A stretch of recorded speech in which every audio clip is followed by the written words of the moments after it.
안녕하십니까. 일자리TV의 장혜숙입니다. 요즘 자주 접하는 현장 사고 소식은 우리의 안전불감증을 다시 한번 일깨워 주는데요. 스스로 조심 또 조심하는 수밖에 방법이 없는 것 같습니다. 이렇게 우리가 갑자기 사고를 당하면 뭐부터 해야 할지 사실 막막한데요. 실제로 주위에서 그런 경우를 많이 봐왔기 때문에 오늘은 산업재해 보상에 대해 알아보겠습니다. 산업재해 보상은 국가 차원에서 재해 근로자의 재활 및 사회복귀를 촉진하기 위한 목적으로 가입하는 사회보험의 일종으로 약칭 산재보험이라고 합니다. 1884년 독일에서 재해보험법이라는 명칭으로 처음 실시되었으며 이를 모태로 많은 국가에서 근로자의 재해 보상을 보장하기 위해 이 제도를 채택하고 있습니다. 우리나라도 1963년 11월 5일 산업재해 보상 및 예방과 근로자의 복지 증진을 위해 산업재해보상보험법이 제정되었는데요. 국내 최초의 사회보장제도입니다. 산업재해보상보험은 산업재해로부터 근로자와 사업주를 모두 보호하기 위한 것이며 사업주가 의무적으로 가입하도록 하는 강제가입 방식으로 운영됩니다. 2010년 1월 27일 고용보험 및 산업재해보상보험의 보험료 징수 등에 관한 법률이 개정, 사회보험의 징수 업무가 국민건강보험공단으로 통합되었습니다. 산업재해 보상의 가입 대상자는 근로자를 사용하는 모든 사업 또는 사업장에 적용되는데요. 법의 적용 제외 사업을 제외하고는 무조건 산재보험을 가입해야 합니다. 법의 적용 제외 사업이라 함은 공무원 재해보상법, 군인연금법, 사립학교 교직원 연금법에 의해 재해보상이 되는 사업, 선언법, 어선원 및 어선재해보상보험법, 사립학교 교직원 연금법에 의해 재해보상이 되는 사업, 가구 내 고용활동, 농업, 임업 중에 벌목업은 제외됩니다. 업, 수렵업 등 근로자 5명 미만의 경우는 법의 적용 제외 사업입니다. 당연가입 대상이 아니더라도 사업주가 산재가입을 희망할 경우 가입이 가능하며 산재보상도 받을 수 있습니다. 산재보험을 비롯한 4대 보험은 고용일로부터 14일 이내에 가입해야 합니다. 그런데 산재보험에 가입하지 않았는데 사고가 났다면 어떻게 해야 할까요? 산재보험에 가입하지 않은 경우 산재사고 발생 시에도 근로자는 산재보험 혜택을 받으실 수 있는데요. 공단과 사업주가 보험급여의 50%씩 각각 부담하게 됩니다. 또한 산재보험 가입에 대한 가태료와 최근 3년간 미납부한 보험료를 소급 추징하게 되는데요. 산재보험 가입 신고를 불이행할 경우 300만원 이하의 가태료와 보험료를 직권으로 부과하게 됩니다. 그러면 사고가 나면 무조건 산재를 받을 수 있을까요? 지금부터 함께 알아보겠습니다. 사고가 났을 때 산업재해 인정 기준에 합당해야 합니다.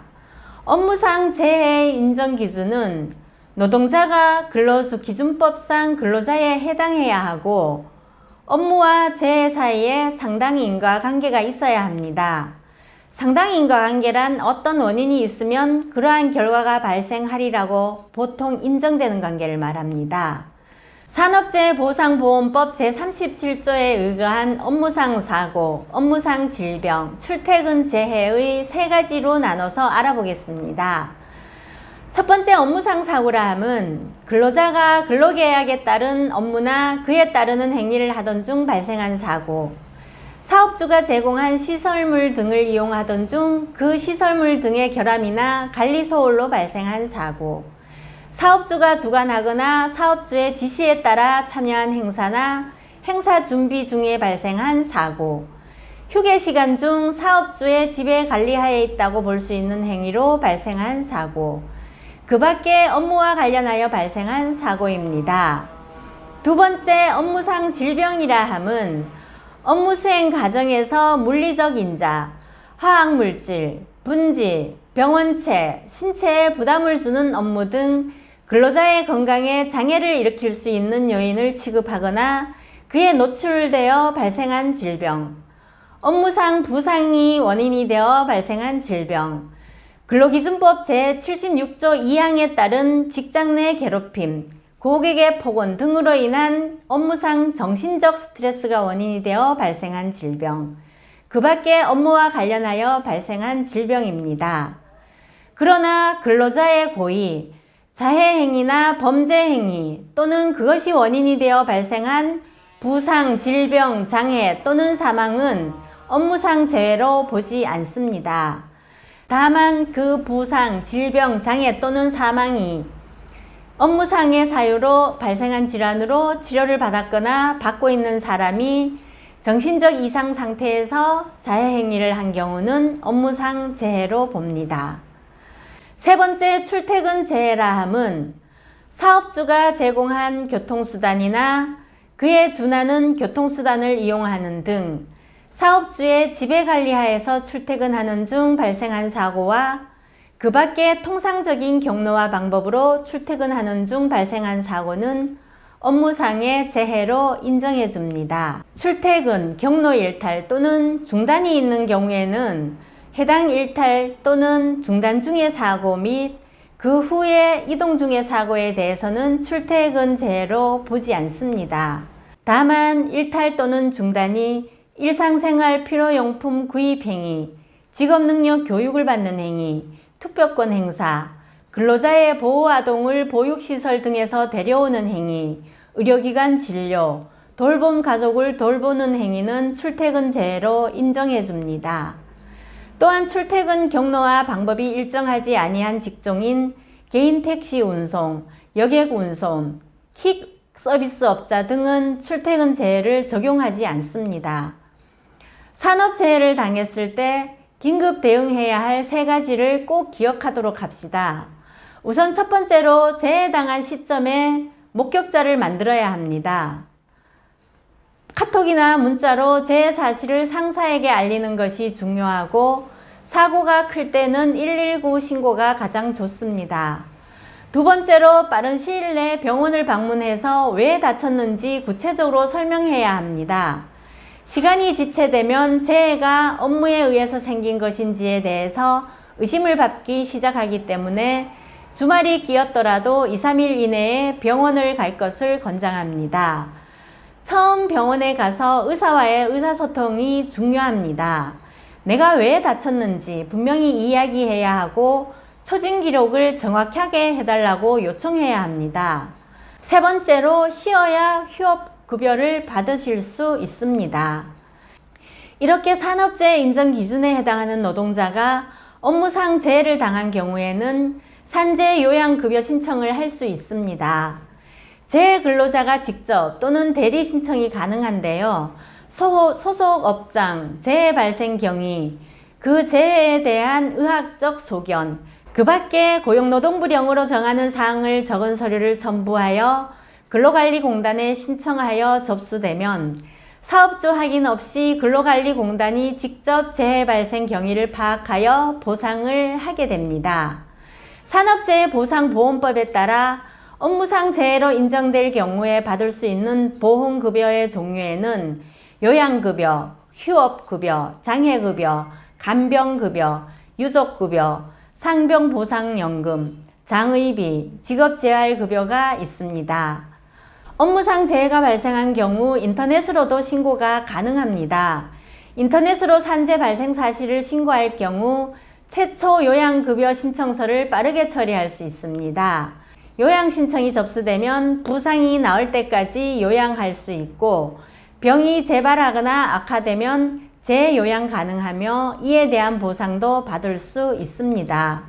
부득이하게 산재를 신청하기 전에 본인 돈이나 사업주의 돈으로 치료받은 경우 진료비는 공단이 의료기관에 직접 지급하게 됩니다.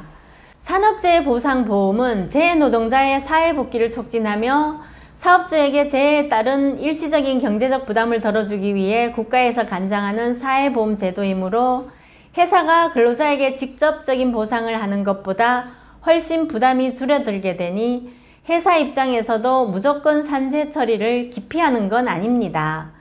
그럼에도 불구하고 산재가 발생하면 불편한 것은 사실입니다. 그 첫 번째 이유는 보험의 요율이 오르게 됩니다. 산재 처리 시 회사와 직접적 관련이 없는 사유 빼고는 대부분의 요율이 약 3년간 오르는데, 보험료는 보수 총액 곱하기 개별 실적 요율이기 때문입니다. 출퇴근 시 사고가 나거나 재해를 당해 산재보험을 청구하게 되면 회사가 직접적으로 관련이 없으므로 요율이 오르지는 않습니다. 또한 회사의 외적인 부분인 운동회, 사업장 외 안전규칙에 해당 없는 장소에서 일어난 사고에 대해서는 산재보험 요율이 오르지 않습니다. 두 번째, 정부 공사 발주 시 입찰 자격 심사에서 감점을 받아 입찰받기 어렵기 때문입니다.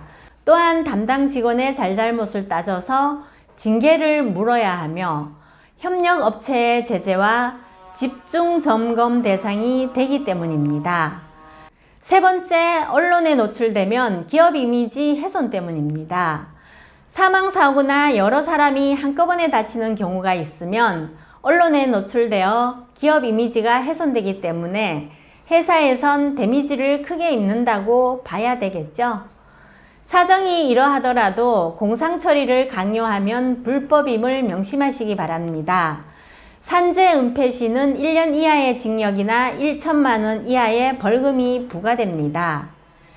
산재 처리 기준은 다친 정도가 4일 이상의 요양을 필요로 할 경우이며 평균 임금의 70%를 지급하게 됩니다. 65세 이상의 고령자에게는 65%만 지급이 됩니다. 장애 등급에 따라 연금 또는 일시불로 지급하게 되는데요. 다친 정도가 4일 미만일 경우는 공상 처리를 해야 하는데 간혹 공상 처리를 남용하는 경우가 있습니다. 일부 근로자는 산재를 악용해서 공사가 끝나는 시점에 의도적으로 다치거나 또는 평소 가지고 있던 지병을 마치 현장에서 다친 것처럼 하는 경우도 종종 있는데요. 사업주나 근로자 모두 법의 목적을 제대로 알고 긍정적으로 현명하게 활용해야겠습니다. 일용직, 아르바이트도 임금을 목적으로 일을 했다면 근로기준법상 근로자이므로 산재보험 가입 대상이고 가입하지 않았더라도 산재 신청이 가능합니다. 판매원, 식당, 편의점 등 모든 사업장의 근로자는 산재 신청이 가능합니다. 주말 식당에서 15시간 이하로 일하는 청소년, 아르바이트생도 화상 등 사고가 발생하면 산재 신청이 가능합니다. 가게나 사업장이 폐업해서 없어져도 산재 신청이 가능하며 건설 현장에서 일하는 건설 일용직 노동자도 일을 하다가 다쳐도 산재 신청이 가능합니다. 산재보험 처리를 하여 근무가 불가능한 기간에 대한 보증금을 받게 되면 해당 기간에 대해서는 회사에서 무급으로 처리할 수 있습니다. 혹시 유급으로 처리해 주어도 나중에 회사에서 환급을 청구할 수 있습니다. 산재보험은 개인이 가입한 보험의 보상금 청구와 이중으로 청구가 불가능하기 때문에 회사에서 산재 처리를 하지 않고 산재를 당한 근로자와 회사가 협업하여 의료비나 부상에 대한 적합한 처리를 해준다면 개인 보험 청구를 통해 훨씬 더 나은 처리를 할 수도 있다는 꿀팁을 알려드립니다. 업무 중 자동차 사고의 경우 산재 처리가 절대적으로 좋지만은 않은데요.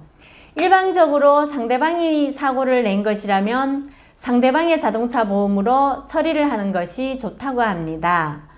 산재보험 처리는 이중 보상이 금지되기 때문에 어차피 본인의 치료비를 받을 수 있다면 상대방 자동차 보험을 통해 보상금까지 수령하는 것이 좋을 수도 있다고 합니다.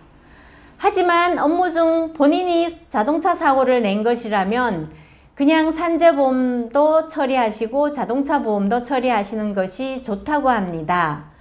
왜냐하면 보상되는 범위가 서로 다를 수 있어 빠지는 보상 없이 모두 챙길 수 있기 때문이라고 합니다. 산재보험은 내가 가실이 있어도 받을 수 있으며 통원치료 기간에도 휴업손해보험금을 받을 수 있고 많이 다쳐서 장애가 클 땐 연금을 받을 수 있습니다. 자동차 보험은 위자료와 많이 다쳤을 때 개호비를 받을 수 있기 때문에 산재보험과 자동차 보험 모두를 받는 것이 좋습니다. 지금까지 산업재해보상보험에 대해 알아봤습니다. 궁금한 사항이 있으시면 댓글로 남겨주시기 바라며 구독, 좋아요도 부탁드리겠습니다. 지금까지 기분 좋은 구인구직의 주식회사 선후고용서비스 장혜숙이었습니다.